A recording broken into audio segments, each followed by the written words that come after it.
Hello students, start करते हैं नया चैप्टर। थर्ड चैप्टर है जो आपकी किताब का सोशल एंड डेमोक्रेटिक लाइफ से diversity, democracy and the diversity.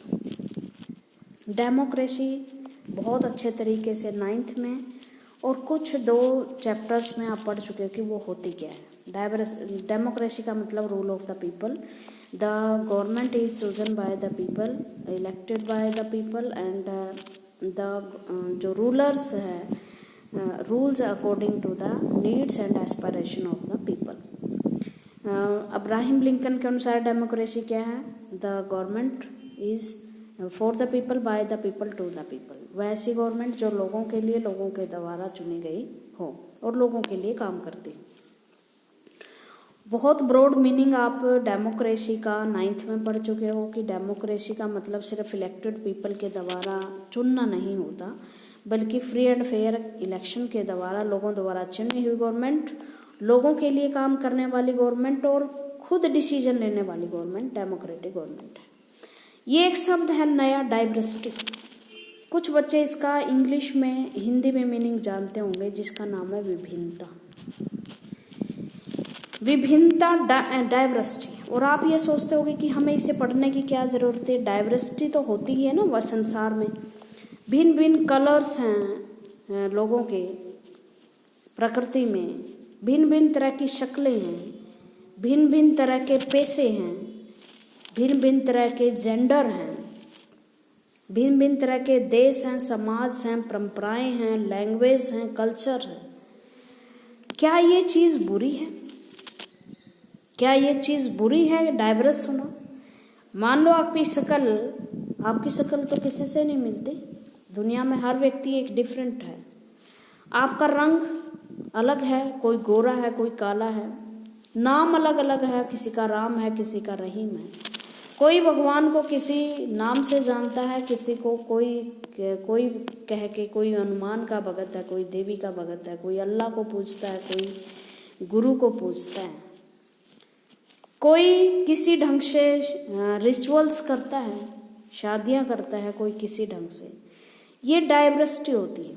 मान लो आपकी कपबोर्ड में एक ही तरह की शर्ट हो, हर रोज सफ़ेद पहनने को आपको दी जाए, या ये अच्छा है कि आपकी कपबोर्ड में बहुत सारे कलर्स की ड्रेसेस हों, कलरफुल हों। कभी जीन्स डालें, कभी ट्राउज़र डालें, कभी कैसी चीज़ें डालें, भिन्न भिन्न देशों में जाएं, घूमें फिरें, रिचुअल्स देखें। या आपको कह दिया जाए एक ही तरह का संगीत आपको सुनना है, 1919 या 1960s में बने हुए गाने आपको सुनने। आप पंजाबी सॉन्ग नहीं सुन सकते, आप इंग्लिश सॉन्ग नहीं सुन सकते। आपको एक ही भाषा बोलनी है, आप हिंदी बोलेंगे या गुजराती, मराठी में बात करेंगे, बट आपका मन भी करेगा संस्कृत के श्लोक उच्चारण करने का या इंग्लिश बोलने का। You don't talk in English. क्या ये सही है कि आपके कैरेक्टर को, आपकी कैपेबिलिटी को एक ही जगह कन्फाइंड कर देना? हमारे एक प्रधानमंत्री हुआ करते थे, PV नरसिम्हा महाराज, उसके 18 भाषाओं का ज्ञान था। क्या इन भाषाओं का ज्ञान होना गलत था? यह एक अच्छी बात थी कि उसको 18 भाषाएं आती। और हम इन भाषाओं के ऊपर लड़ाई पड़ चुके हैं श्रीलंका और बेल्जियम में। मतलब कुछ लोगों को प्रॉब्लम है इस चीज़ से कि लोग दूसरी भाषा क्यों बोलते हैं, या दूसरी भाषा बोलने वाला है वो हमारे से इंफीरियर है, हम सुपीरियर है। क्या ये कोई पैमाना हो सकता है इंफीरियरिटी का और सुपीरियरिटी का कि आप एक भाषा बोलते हैं तो आप इंफीरियर हो, आप हरियाणवी बोलते हो तो आप इंग्लिश बोलने वालों के सामने इंफीरियर हो? I do not thinks that so. मुझे नहीं लगता कि हरियाणवी बोलने वाला किसी भी तरीके से इंग्लिश बोलने वाले से कम है, because who spoke in English can not talk in Haryanvi. जरूरी नहीं कि जो इंग्लिश बोलता उसे हरियाणवी बोलनी आती हो। ठीक है, तो इस तरह से डाइवर्सिटी को कई बार किसी चीज़ से रिलेटेड करके, रंग से, रूप से, नस्ल से, कल्चर से, लैंग्वेज से, कास्ट से, धर्म से, जेंडर से लोगों के साथ डिस्क्रिमिनेशन का व्यवहार किया जाता है। लड़के जीन्स पहने, लड़कियां पहना ही पहने। लड़के बाहर कॉलेजेस में पढ़ने जाएं, लड़कियां ना पढ़ने जाएं। लड़के किसी खड़े होकर चौराहे पर हंसे, लड़कियां ना हंसे, ये डिस्क्रिमिनेशन है। किसी विशेष रंग वाले के लिए ट्रेन के डब्बे सेट किए जाएं कि यहाँ गोरे बैठेंगे, काले नहीं बैठेंगे।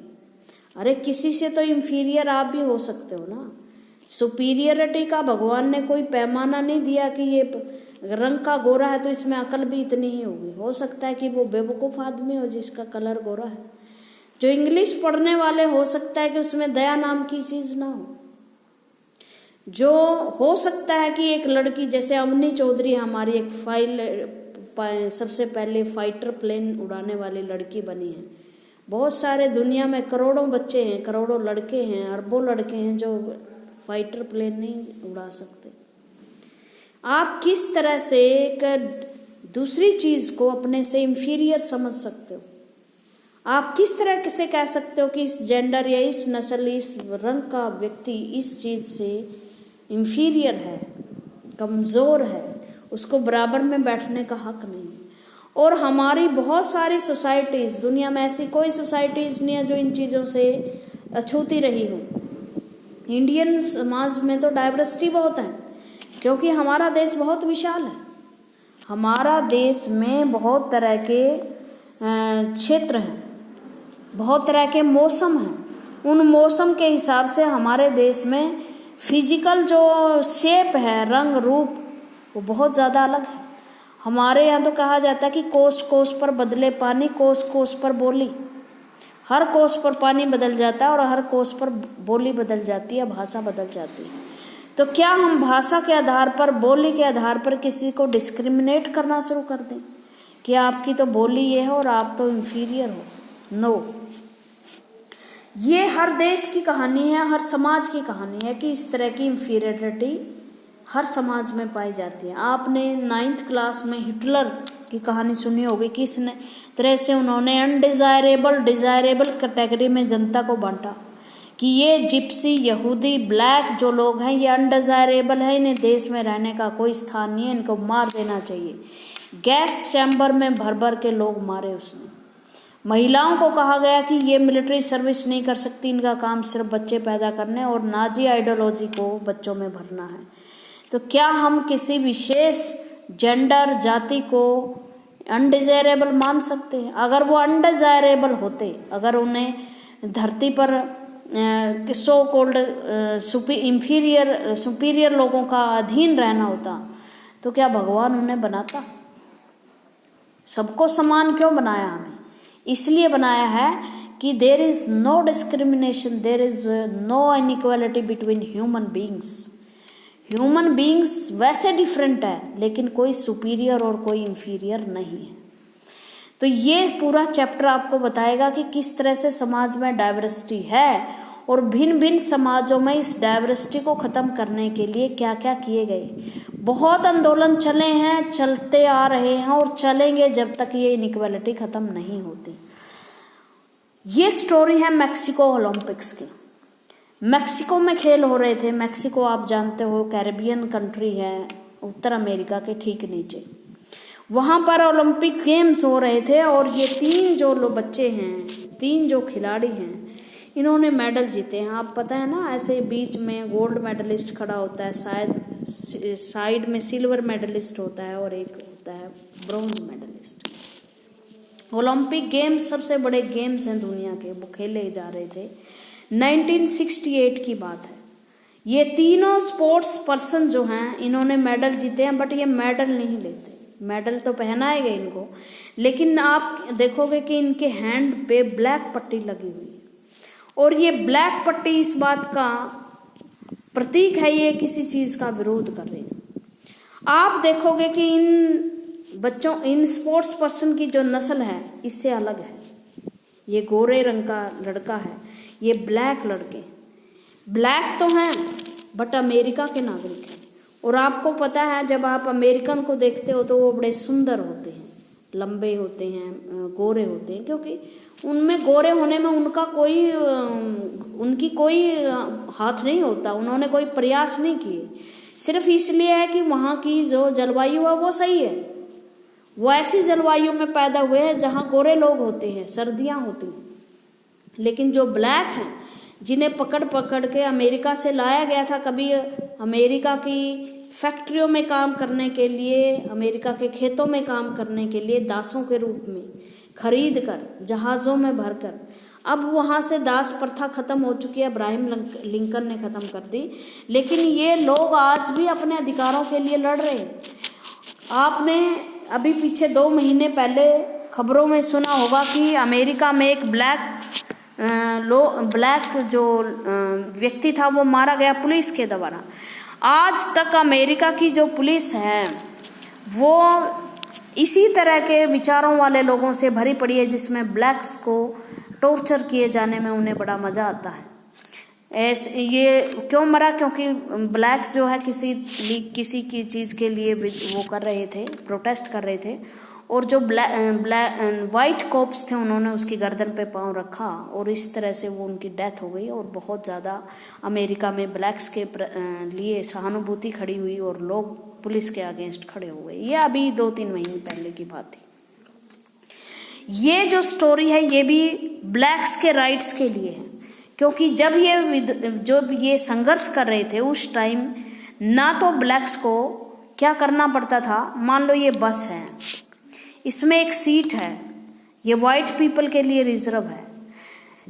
बस में एक ऐसी प्रोविज़न था बसों में कि अगर वाइट पीपल खड़ा है, वाइट कलर का व्यक्ति खड़ा है, तो सीट पर अगर कोई ब्लैक लेडी भी बैठी हो तो उसको खड़ा होना पड़ता। इसी तरह एक लेडी थी रोज़ा पार्कर, ये 8th क्लास की बात है, मैं बुक है आपकी 8th क्लास की सिविक्स की, उसमें दिया हुआ है। वो काम से लौट रही थी, थकी हुई थी, और जैसे ही एक वाइट पर्सन ने एंटर किया बस में, उसको खड़ा होने के लिए बोला, लेकिन उसने इनकार कर दिया। रोज़ा पार्कर उस टाइम उस ब्लैक सिविल मूवमेंट के लिए, ब्लैक सिविल मूवमेंट चला था अमेरिका में, उसकी लीडर बनी थी। इसी तरह ये जो हैं 68 में भी इनके पास अधिकार नहीं थे, उनके साथ फिर भी उसी तरह से व्यवहार किया जाता था, बुरी तरह से टॉर्चर किया जाता था। एक कैसियस क्ले था, अमेरिका का बहुत बड़ा रेसलर था, बॉक्सर था, उसने अमेरिका के लिए मेडल जीता। बड़ा उसे गर्व हुआ जब अमेरिका का फ्लैग ऊपर उठा, क्योंकि ओलंपिक में मेडल जिस देश ने गोल्ड मेडल जीता हो उसका नेशनल एंथम बजता है। कैसियस क्ले ने भी अपने देश के लिए गोल्ड मेडल जीता और उसको बड़ा गर्व हुआ जब अमेरिका का नेशनल एंथम उठा और नेशनल फ्लैग लहराया गया। बट जैसे ही वो वापस आया और जैसे ही गवर्नमेंट ने कहा अधिकारियों को, गोरे जो वाइट ऑफिशियल थे, कि आपको उसका सम्मान करना पड़ेगा, तो सारे ऑफिशियल्स में एक हलचल मच जाती है कि हमें किस तरह से काले खिलाड़ी का सम्मान करना पड़ेगा, उसको बुकीज देना पड़ेगा, उसे हाथ मिलाना पड़ेगा। वो मुश्किल हो गई। अंत में उसको इतना टॉर्चर किया जाता है कि वो अपनी जो मेडल था जिसको सीने पर लगा के सोता था उसने ओहियो नदी में फेंक दिया था। बाद में उसको 90s की बात है, 1996 की बात है शायद, 1996 में उसको दोबारा से मेडल दिया गया था। उसके बाद में लड़कियां भी रेसलर बनी। तो इस तरह से बहुत सारी स्टोरीज भरी पड़ी हैं संसार में, जब लोग जो है इस तरह की डिस्क्रिमिनेटरी को तोड़ने के लिए कोशिश करते हैं। तो मैक्सिको जो ओलंपिक्स था वो भी इसी तरह के कहानियों से लैस है। मैक्सिको की सिटी में इलेक्शन वो हुए, ओलंपिक्स हुए 1968 में, और 200 मीटर की रेस में 2 अमेरिकन खिलाड़ियों ने मेडल जीते। एक ने गोल्ड जीता, एक ने ब्रॉन्ज। जो तीसरा खिलाड़ी था ये ऑस्ट्रेलिया का खिलाड़ी था, ये गोरे कलर का था। ये जो तीनों थे ये विरोध कर रहे थे अमेरिका की सरकार का वहाँ खड़े होकर, लेकिन इनके मेडल वापस ले लिए गए। उन्होंने कहा कि खेल कोई ऐसी जगह नहीं है जहाँ आप अपना विरोध प्रकट कर सकें। आप अपनी सरकार के विरुद्ध अगर विरोध करना चाहते हो तो आप बाहर जाके कीजिए। मेडल ले लिए, लेकिन बाद में बहुत सारे लोग इनके साथ जुड़े और उन लोगों ने ब्लैक मूवमेंट चलाया, अधिकारों के लिए लड़े। जो ऐसे कानून जो ब्लैक्स के विरुद्ध थे अमेरिका में, उनको डिसमिस किया गया। आज इन तीनों के पुतले जो हैं एक अमेरिका की बहुत बड़ी यूनिवर्सिटी है उनमें लगे हुए हैं। The picture on this page depict an important landmark in the history of the civil rights movement in the United States of America. ये जो पिक्चर लगी हुई है ये यूनाइटेड स्टेट ऑफ अमेरिका की एक बहुत बड़ी मूवमेंट जो सिविल राइट्स के लिए थी। सिविल राइट्स सबके लिए नहीं थे, वहाँ गोरे लोगों के लिए थे, काले लोगों के लिए नहीं थे। उस मूवमेंट का प्रतीक है। These represent the medal ceremony. ये मेडल सेरेमनी थी of this 200 metre race in 1968 Olympic held in Mexico City. Mexico City में 1968 में 200 मीटर की रेस के लिए मेडल बांटे जाने थे, इसकी सेरेमनी चल रही थी। The two man standing with clench fist, दो जो खिलाड़ी हैं वो अपनी मुट्ठी बीचे हुए खड़े हुए हैं और अपना हैंड उसने उठाया हुआ है लेकिन सिर झुकाया हुआ है कि हम शर्मिंदगी से सिर झुकाते हैं। हाथ खड़ा किया है विरोध में कि हाथ तो हम विरोध में खड़े हुए हैं लेकिन सिर झुकाते हम शर्मिंदगी से कि अमेरिका में हमारे साथ ऐसा हो रहा है। While the American national anthem was played, और जैसे ही नेशनल एंथम बजता है आपको पता है कि सिर ऊपर उठाया जाता है, हाथ नीचे किए जाते हैं, लेकिन इन्होंने उल्टा किया हुआ है। आर द यूएस एथलीट्स, और यूएस के ये खिलाड़ी हैं दोनों के दोनों, टॉमी स्मिथ और जॉन कार्लोस। दोनों खिलाड़ी टॉमी स्मिथ और जॉन कार्लोस अमेरिका के खिलाड़ी है। जब अमेरिका का नेशनल एंथम बज रहा है तो ये इस पोजीशन में। दे आर अफ्रीकन अमेरिकन, वो अफ्रीका मूल के अमेरिकन हैं। अफ्रीका से इनको लाया गया था जब अमेरिका की इकोनॉमी की इनको ज़रूरत थी, लेकिन अब अमेरिका के सिटीजन वो परमानेंट बन चुके हैं। They had won the gold and bronze medals respectively. दोनों ने, टॉमी स्मिथ ने इसमें गोल्ड जीता था और जो कार्लोस था उसने ब्रॉन्ज जीता था। They received their medal wearing black socks and no shoes to represent black poverty, और उन्होंने काली शॉक्स पहनी हुई थी। ब्लैक हमेशा बायकॉट का प्रतीक होता है कि हम बहिष्कार करते हैं, लेकिन शूज नहीं पहने। शूज का मतलब होता है कि ब्लैक इतने पुअर हैं अमेरिका में कि हम शूज भी नहीं खरीद सकते, इसका प्रतीक था। वैसे उनके पास शूज तो थे, खिलाड़ी थे वो।